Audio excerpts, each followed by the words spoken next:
எளிமை ஆளுமை திட்டம் அரசின் முக்கியமான எத்தனை சேவைகளை விரைவாக பெற தொடங்கப்பட்டுள்ளது? ஆன்சர் 10 சேவைகள். இப்போ நம்ம தமிழ்நாடு முதலமைச்சர் ஸ்டாலின் அவர்கள் பாத்தீங்கன்னா தமிழக அரசுடைய ஒரு முக்கியமான 10 சேவைகளை எளிமையாகவும் விரைவாகவும் பெறுவதற்காக எளிமை ஆளுமை அப்படிங்கிற ஒரு புதிய திட்டத்தை தொடங்கி வச்சிருக்காங்க. 10 சேவைகள் சொல்லி பார்த்தோம். இந்த ஸ்கீம் எப்பனா மே 29ஆம் தேதி ஸ்டார்ட் பண்ணிருக்காங்க. ஒரு 10 சேவைகள்னு பார்த்தோம். என்னென்ன சேவைகள், அதை எப்படி எளிமையாக கொடுப்பாங்க, அதை நம்ம பார்க்க போறோம். என்னன்னா, பொதுமக்கள் பாத்தீங்கன்னா இணைய வழியிலே அந்த ஒரு சில அனுமதிகள்லாம் பெறணும் இல்லையா? இப்போ பொது கட்டடம் இருக்குன்னா அதுக்கான உரிமம் வாங்குறது, சுகாதார வளாகம் இருக்குன்னா அதுக்கான சுகாதார சான்றிதழ் வாங்குறது, விடுதிகள் அமைக்கிறாங்கன்னா அதுக்கான உரிமம் வாங்குறது, இந்த மாதிரியான விஷயங்கள்லாம் பாத்தீங்கன்னா ஒரு 3-6 மாசம் ஆகும். அதுக்கான உரிமம் பதிவு செய்யறதுக்கான காலமே ஒரு 3 மந்த் ஆயிரும்.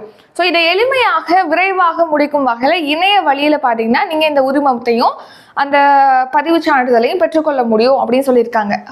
ஃபார் எக்ஸாம்பிள் பாத்தீங்கன்னா இப்போ சுகாதார சான்றிதழ் வாங்கணும்னா 3 மந்த் கிட்டத்தட்ட ஆயிரும். ஸோ நீங்க ஒரே நாள்ல இணைய வழியில இந்த சுகாதார சான்றிதழை பெற்றுக்கொள்ள முடியும்னு சொல்லியிருக்காங்க. QR கோடு மூலமாக பெற்றுக்கொள்ள முடியும்னு. அதே மாதிரி பொது கட்டட உரிமம். ஸோ ஒரு கட்டடம் இருக்குன்னா அந்த கட்டடத்துக்கான உரிமம் வாங்குற நடைமுறையும் ஒரு 3 to 6 மந்த் கிட்ட ஆகும்.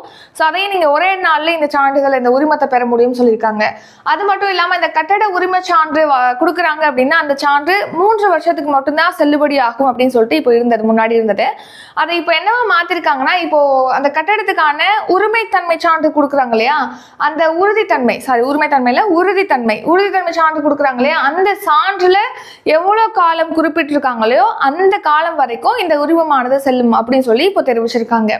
நெக்ஸ்ட், முதியோர் இல்லங்கள் அமைக்கிறாங்க, விடுதிகள் அமைக்கிறாங்க, அதெல்லாம் பதிவு செய்யறதுக்காக பாத்தீங்கன்னா ரொம்ப டைம் ஆகாது. ஒரே நாள்ல நீங்க இணைய வழி மூலமாகவே பதிவு செய்து கொள்ளலாம். சொத்து மதிப்பு சான்றிதழ் இப்போ நீக்கப்படுவதாகவும் தெரிவிச்சிருக்காங்க.